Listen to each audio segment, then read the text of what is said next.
DCP. I like that one. Asanteni sana vijana wetu. Vijana oi. Vijana oi. DCP oi. Vijana pahali yote mmetoka watu wanasema nini? Vijana wenyewe wanasema nini? Na pahali wametoka wananchi wanasema nini? Mambo ni wantam. Asanteni sana. Thank you very much. We'll be very brief because we have so many meetings and hatutaki kuwaweka sana.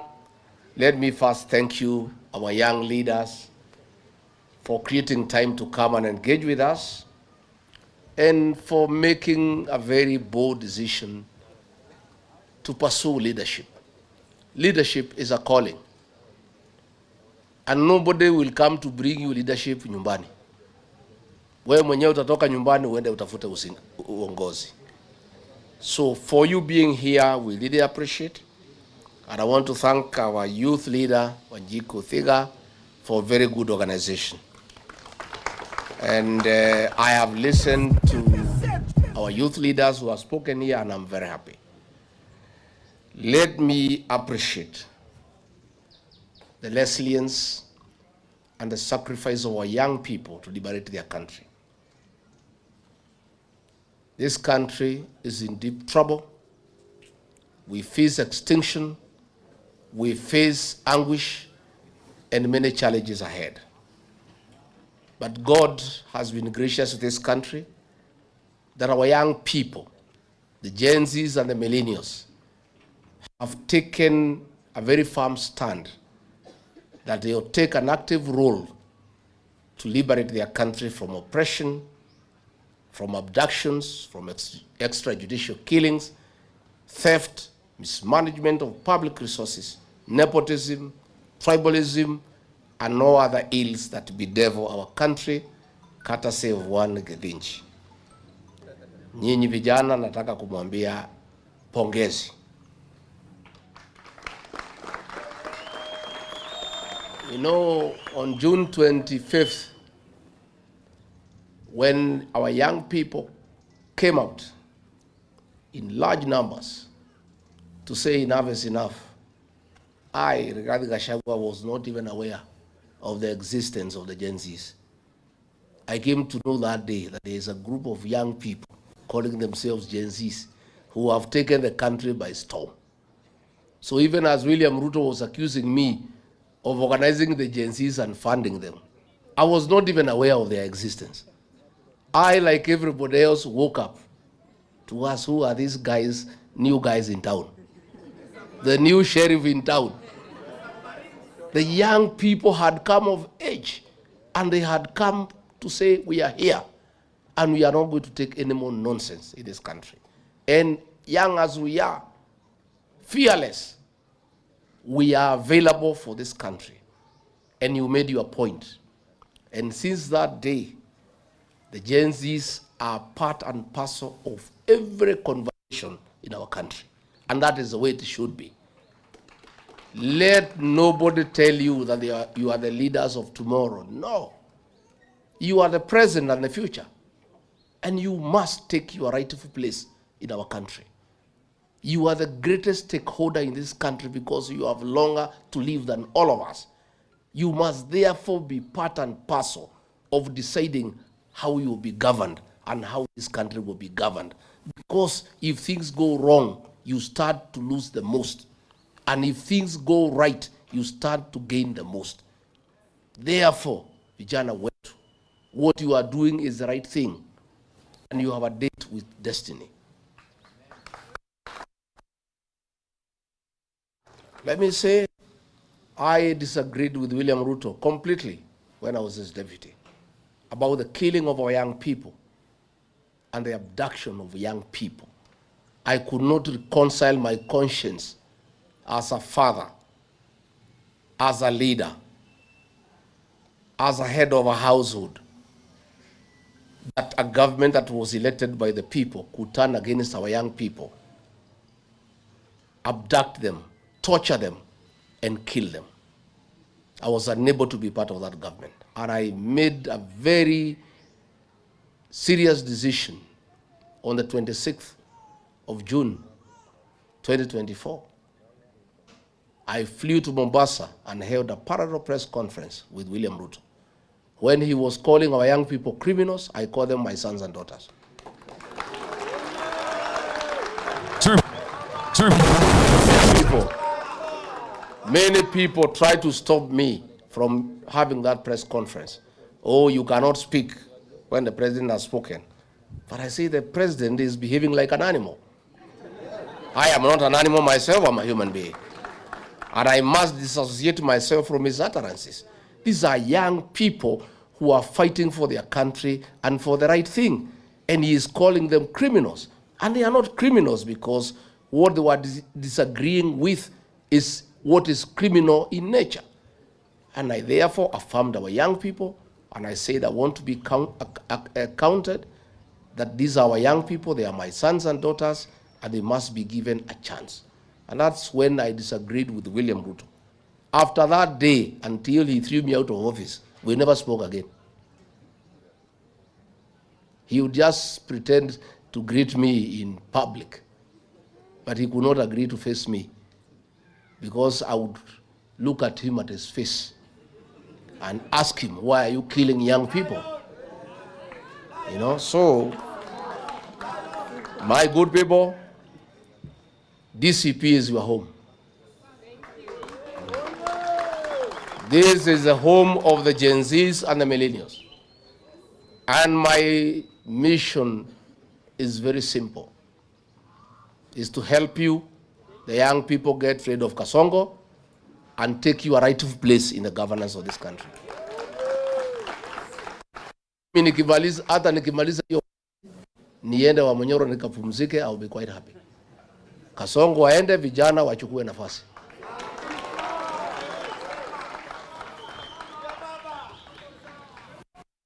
Let me say, you guys are the majority in this country. This country is in your hands. There is nothing Rigathi Gachagua can do to liberate this country alone. If I don't have the support, it's in futility.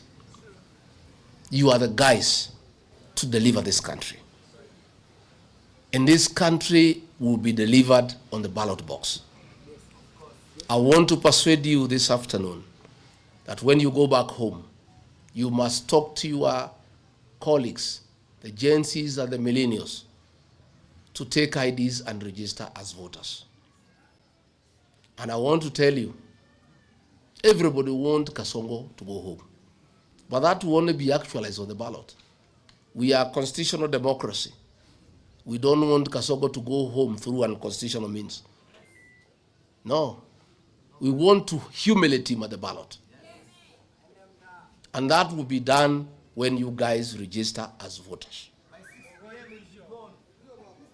On top of that, I want to invite you to join us in government. You cannot just be bystanders. How do you create a new government that you are not part of? That would be foolish. You must be part of the new government. So I want to persuade the Gen Zs and the millennials. Hizi viti yote ya MCS 1,450. Simuchukue. Munangojea nini? Nyinyi ndio majority. What are you waiting for? These 290 constituencies, take half of them. Senate 47, take half of them. Why and why not? Nyinyi mumekula vitabu sawa sawa. See, you guys have gone to school properly. You guys are sharp. You guys are connected. You guys are current. You guys have exposure. And you guys are patriotic to your country. Why don't you agree to help our country by vying for these positions and come and make good laws and restore the dignity of your nation? What are you waiting for? My good people, what are you waiting for? We want to hand over this country to you. We just want to help you get rid of kasongo because that is your greatest enemy. Kasongo is allergic to young people. He has allergy.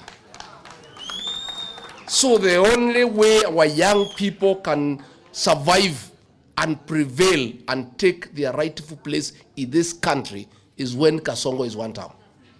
So before we can restore our young people and put them into places of leadership, it is a prerequisite that kasongo must exit. So nyinyi tafadhali, I agree with the formula that will have exemption for you to pay nomination fees. But when you prove that you are a serious candidate by enluring members into the party, then we know you are serious, isn't it? Otherwise, we would have too many jokers. So that formula, Wanjiku Thega and SG work on it. I am 100% persuaded. I am aligned. You know, the other day, I went to my hometown in Karatina, and there were like 15,000 people. Some Gen Z guys there, they want to be MCA. The place was wild. The women were saying tunataka Gen Z yakuwe MCA wetu. The men were saying the same. Wazee Gen Z wenyewe wanasema. So nyinyi vijana, Kenyans have confidence in you after what you did. Please take up your rightful place. In matters nomination, I have persuaded our National Executive Council that those of you who work hard in your counties, in all the counties will have nominated MCAs. You guys will take half the number.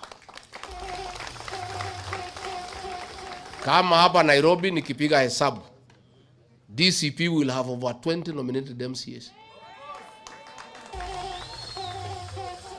10 ni zenu. Like Jemo, ile kazi umefanya tayari, moja ni yako. Sindio? So, you guys, hizo viti tutapeana kulingana na proven track record. Your activities, what are you doing for the party? Are you a good online warrior for the party? Kwa hii mitandao, I have put a team now to start analyzing who is fighting for this cause for the party. Bas, kwa mtandao, wale wanapigania chama na sisi kwa mtandao, it will also be one of the methods we shall use to identify the people we nominate to go to the county assemblies. I want to be surrounded by an army of young, aggressive, intelligent young people so that I can be a good leader. There is no way you go anywhere as a leader unless umejisurround na vijana ambaye wamesoma na ambaye hawaogopi mtu yeyote.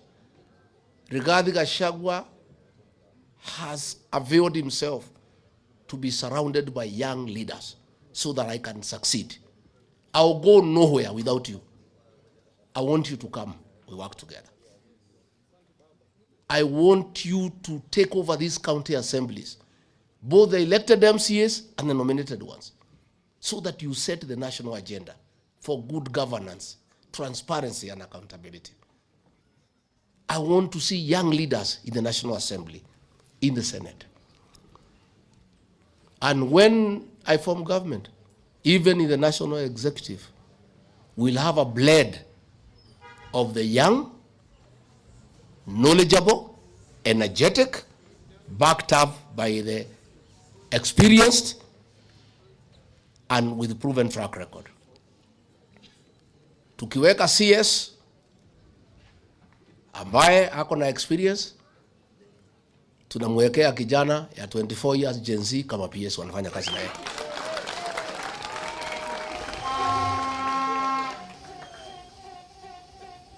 A Rigathi Gachagua-led government will bring to the fore the leadership of our young people. Na mimi sitaki kuchoka sana. Mimi nimeamua, Mungu akinisaidia mkikubali, nikuwe rais wa Jamhuri ya Kenya.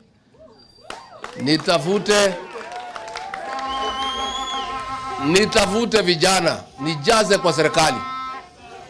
Watu wange kazi, I take the credit. Si ndio? Mimi nikae pale wa Manyoro na Pastor Dokas, nimeweka vijana, nimejaza kila pahali. Wanakuja kunibrief on Monday na kuchukua mawaidha. Ambia vijana hapa muangalie namna hii, wiki hii mtakuja kuniambia weekend. Si ndio? Si hata mimi lazima nijipende. Kwani hii kazi nitafanya mpaka siku gani? But since I cannot run away from responsibility of working hard, I must surround myself with youthful, energetic young people to help me govern. And you guys, you'll be all over. You will be in every office in my government. You will be in every institution. You will be in every parastatal. You will be everywhere. Watu waanze kuzoea nyinyi mapema. You guys are the present and the future of our country. And unless we hand over this country to you, this country is doomed. Hawa wazee wametuangusha, wacha tujaribu hawa vijana. Na mimi, I am ready and willing to partner with you. Nyinyi mko tayari? So in our party, please start your activities and assert yourself. Na hakuna mtu atakuja kukuchukua nyumbani uongoze. Wewe mwenyewe ndio utaoda huko nje uanze kuongoza watu. And this is the way to start. So recruit members. Be active in party activities. And you have seen when I come in the countryside, mkutano wangu lazima nipatie majenzi waongee. And that will continue. Because all those things we discuss is about you. So how do we discuss things to do with you and we don't allow you to participate in that discussion? So please, mimi nimefungua roho yangu, nimefungua milango yangu, naomba tufanye kazi na nyinyi. Naomba tusaidiane. Mko tayari? Mko tayari? And I want to say, you know, Kasongo ametudanganya, alisema ataweka ICT hubs kila ward, mumeziona? And you know this guy is actually mannerless. You know, let me ask you. He told us ataweka sisi pesa kwa mfuko. Ile kidogo tulikuwa nazo akato? Ni muongo si muongo? Now he is telling Kenyans that apatiwe nafasi ati to make Kenya at the first world. Now, this man, in a record 3 years, he has destroyed the education system. In a record 3 years, he has destroyed the health system. In a record 3 years, ameharibu biashara. Kila kitu ameharibu, nothing is working. And he thinks Kenyans are foolish, that he can trust them, and they can trust him, that he has the capacity to make Kenya to be first world. Kama ile tumekupatia mwaka 3 umeharibu. Umeiba kila kitu. The only things you have succeeded, William Ruto, is abducting young people, killing young children, stealing everything. Sasa amefungua factory ya furniture Eldoret. So amesema msitu ifunguliwe, ndio watu wakate miti wapeleke kwa factory yake. Everything is about him. Yeah? Yeah? Sindio? Yeye anataka to destroy the Mau forest because he has opened a factory ya furniture. So he is saying no imported furniture. Furniture yote itatoka kwa factory yake na miti itatoka kwa misitu yetu. So he wants to destroy all our forest, the whole ecosystem, and destroy it. Mambo amefungua factory ya chuma. Ndio sasa anaweka mambo ya affordable housing. Amefungua factory ya tiles. This man is in every field ya biashara. Amechukua biashara yote Kenya. Mpaka matatu amechukua na watoto wake. Sasa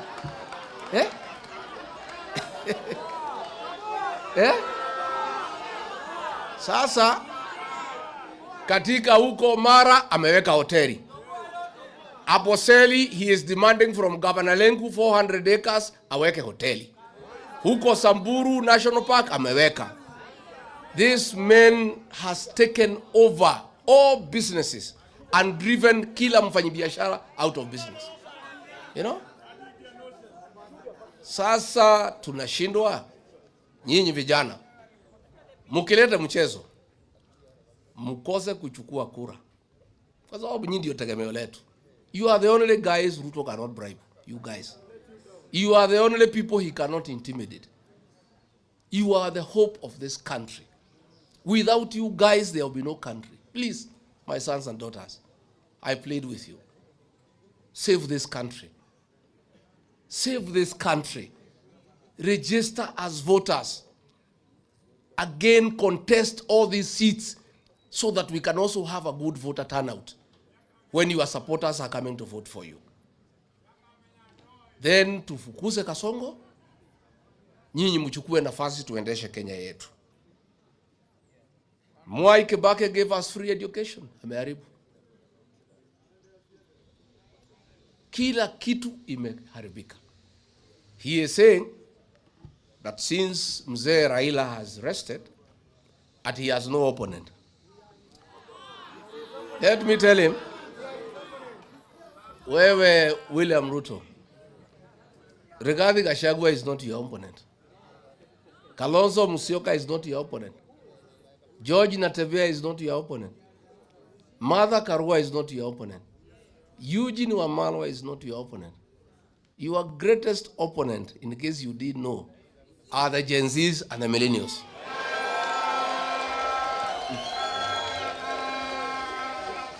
Yeah? Sindio? And Nirudie William Kipchirchir Arap Ruto, kama huna habari, mimi nasikia unajigamba ati vile mzee wetu Agwambo amepumzika, ati wewe huna mpinzani. Kama huna habari, ukiwa pale Qatar kwa ile hoteli unakaa, ile 7 star, tunasikia unakula vitu huko. Kama huna habari, William Ruto, your greatest opponent, if you don't know, are the Gen Zs and the millennials of the Republic of Kenya. Number 2, kama huna habari, number 2 opponent wako William Ruto, ambaye atajiunga na hao Gen Zs na millennials, are the payslip holders of the Republic of Kenya. Kama huna habari, wale mama mboga na watu ya bodaboda ulidanganya ati tutawatoa chini wapandishe juu, utaweka pesa kwa mfuko, ukarudi kwa mfuko ukatoa kila kitu. Those are your opponents. Kama huna habari, wale wa mama na wazee ulibomoa manyumba zao hapa Nairobi karibu na mto, hao ndio wapinzani wako. Kama huna habari, wale police officers umeharibu insurance scheme yao, watoto wao wanahangaika. Those are your opponents. In a nutshell, William Ruto, your opponents ni kila Mkenya. Yule candidate tutatoa moja ni kwa niaba ya hiyo wapinzani wako. But that is not your opponent. He will just be a representative of the people against you. And let me confirm, for the avoidance of doubt, we shall have one single presidential candidate. Nimeona Kasongo amesponsor ma headline kwa ile magazeti yake jana. Rig G asimami, ati sijui atawachia wengine ati apewe share ya serikali. Nani nakwambia? Rig G is a front runner in this race, my friend. Rig G, what I need to do is to persuade my colleagues that I have the numbers, I have the mobilization capacity, I can marshal enough resources, I have enough inspiration, I have enough messaging capacity to defeat William Ruto. I'll persuade my colleagues to make me the flag bearer. In case I don't persuade them, and they persuade me that another Kenyan can do it, I'll sacrifice. I will. I will. But hiyo gazeti muliona, hiyo ni gazeti ya Kasongo. And it is run by the National Intelligence Service. I would like Kenyans to ignore that nonsense that was there yesterday. Sisi hatujaketi kukubaliana ni nani. Na hatukai haraka. Tutakaa baada ya Christmas 2026. For the time being, our single presidential candidate for now is Ruto must go. And our plan for now is wantam. So nobody, we have never sat down and we are not in a hurry. What we have agreed, kila kiongozi ajitolee aende asukume pahali ako na ushawishi. We have agreed that every leader to go and mobilize your supporters ya kupeleka Kasongo nyumbani. When we have completed mobilizing the whole country that Ruto must go, then we shall sit down and ask ourselves, hii watu yote tumemobilize kufukuza Ruto, nani ataongoza hawa? Nani atakuwa mdogo wake? Nani watasaidiana? Lakini hakuna haraka. So let Ruto and the newspapers not set an agenda for us about the choice of a single presidential candidate. We know what you want. Munataka tutangaze mtu sahihi, muanze kumuhangaisha. Muanze kumsumbua. Muanze kupiganisha sisi. And I have seen a few characters even in the United Opposition wameanza kuagukia hiyo propaganda ya Kasongo. They are believing that propaganda ati kuna watu wameketi ati wameongea ati huyu hata simama. There is nothing like that. That is all propaganda by Kasongo. We are not in a hurry to name a candidate. And I want to assure the people of Kenya, the job before us today is to register voters and to mobilize Kenyans against William Ruto. When we have completed that exercise in December 2026, we'll sit down and ask all these Kenyans who want William Ruto to go, since he must be replaced by somebody, who will be that person? Sindio? Na niambie Kasongo na watu wake, Kenyans today are not very much interested as who will be president. Kenyans are interested today that William Ruto should go home. That is what has been agreed on, isn't it? Ile kitu imekubalika na Wakenya wamekubaliana. Lazima William Ruto aende nyumba.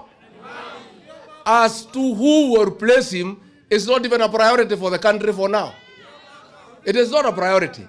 That one we shall agree much later, huko December after Christmas, hapo 28th, 29th, ndio tukienda mwaka mpya ya 2027, before midnight, tuambie Wakenya, tukiamkia kesho, flag bearer wetu ni fulani. Tumekubaliana? Sindio? So mimi sitaki nipitishe kutoka hapo. Nimesikia Kasongo akisema we are average thinkers, it's okay. Wewe endelea kutusi sisi. Continue abusing us. That is why you are saying we are average thinkers, because you think we are so stupid that you can con us again, that you can make Kenya a first world country. You think we are that foolish. And that is why you are saying that we are average thinkers.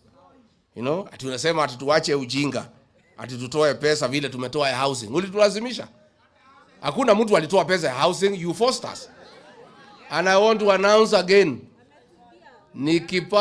mukinipea hii kiti ya rais, kazi ya kwanza, tukitoka Kasarani, tukifika State House, the first executive order is to scrap the housing levy. And all these houses that have been built will be handed over to the county governments to manage them, raise enough money, and pay back all the workers of Kenya. Then from there, manage them. So, sisi tuko sawa. Young people, please do what you must do. Mimi nataka nikija, nataka nikitembea, nikute nyinyi kila pahali, mume take charge. Take charge of our meetings. Take charge of our meetings. Take charge of the narrative. Hizi viti tafadhali ya ma-MCA ya wabunge mchukue. Kwani nyinyi mkiwa ma-MCA mtajikuna? Kwani mtatapika? And what is the problem? Now you are the majority. So mimi niko nimefurahi, we have several by-elections. Please help us. Pale Mbere watu wamenipigia. Unajua ndiambia watu ya Mbere tumefungua mahoteli huko ya Kasongo, ya Zabrano, ya Karinda, ya Roko, wakule waendelee kukula lakini wasiuze kura. Sasa wamenipigia sema Rig G, tumekula pesa hii mtu tumechoka kuja ufunge hoteli. Tuende tuchague kanisa. Watu ya Mbere wananipigia. Mimi naambia watu ya Mbere hakuna nyinyi endeleeni hiyo hoteli. Kuleni wiki hii. Mimi nitakuja kufunga mahoteli Mbere.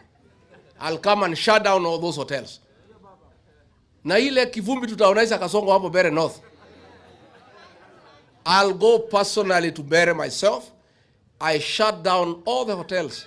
Ile ya Kasongo, ile ya Soprano, ile ya Ruko, ile ya Karinda. And from there I'll give direction. Vile kura itapigwa na watu ya hapo. Hapo Kariobangi, I've told the MPs of Nairobi na wengine, they take charge as I take charge in Mbere. Tuko na uchaguzi pale Narok, watu ya huko they have taken charge. Tuko na ingine Magarini, msijali, tuko sawa. Tunataka hii watu tuanze kuzoeana na kupeana heshima mape. Si ndio? Si ndio? So you guys, I have faith in you. I have faith in you. Yeah? And I'm telling you, nyinyi, tukimaliza hii uchaguzi, mkiona vile nitajaza nyinyi maofisi, mtakuja kuniheshimu. Yeah? Hii ma-assembly hii mtakuwa mmejaa huko. Bora msinisahau mkifika huko. Unajua naye watu wakipata uongozi wanaanza kiburi. You know? There are these fellows niliwasaidia wakakuwa wabunge. Siku hizi wanakula kwa Kasongo, wanatusi mimi. Mimi nitapatana na nyinyi kwa ground. Nitapatana na hao kwa ground. Na mimi sina ubaya na mtu yeyote. Mimi nimesema hatutaki Tugege. Na sina ubaya. Ni ile hasara tumeenda kwa kuwa na Tugege. Watu ambaye Ruto akiwaambia kitu they don't think. I am not saying you must be so educated to be a good leader. I am saying you must have some brain. That Ruto akikwambia ufanye kitu ufikirie before ya kufanya. That's what I am saying. And I am saying our members of parliament wengi wale nilisaidia wamekuwa Tugege because they don't think. Ruto akiwaambia finance bill ni mzuri, wanasema ndio. Akiwaambia ni mbaya, wanasema ndio. Sasa wanaambiwa kwenu hakuna haja ya barabara, hakuna haja ya maji, chukueni maharagwe mkapatia watu, wanasema ndio sawa. Tugege si Tugege. Mimi sina ubaya. Na uzuri Tugege tumeanza kujitokeza kujitetea. Kwa sababu mimi hata sikuwa nimesema ni nani. Si ndio? So nyinyi you people, we must get good leaders. We must get quality leaders. Na mimi, I have come to the conclusion that good leaders will come from the young people. If you see the leaders who have refused to sell their soul to Kasongo, who walk around with me, they are all young leaders. Wale ambaye ni warika yangu, wako kwa Kasongo wanakula pesa. But the young people, akina Karongo Dhango, akina Munyoro, akina Medho, akina Gasheri, akina Ngogoyo, they are young people. So along the way, I have developed a lot of trust for our young people. Uyu Malala, young guys, steadfast. You know? So Mimi, I have decided to invest in young people. Let me mentor young leaders. I feel safer that way. Mimi najua nikiwa na vijana wamenisurround niko sawa. Si ndio? Yeah. Mimi nikiweka vijana hata nikienda wa Munyoro si mtakuja kuniangalia? Si mtaniletea chakula? Si mtakuja kuangalia hawa I'm doing? I am safer as a leader when I have young leaders around me. And that is what I want us to do. So mukienda nyumbani musalimiane, na mimi nawapenda sana na ninawaamini sana. The future of this country is in your hands. Please don't let this country down. Do the right thing for this country. Rise up to the occasion and deliver our nation. Please don't take this as a joke. You have less than 2 years to restore our country, and this country is in your hands. Asanteni sana, Mungu awabariki.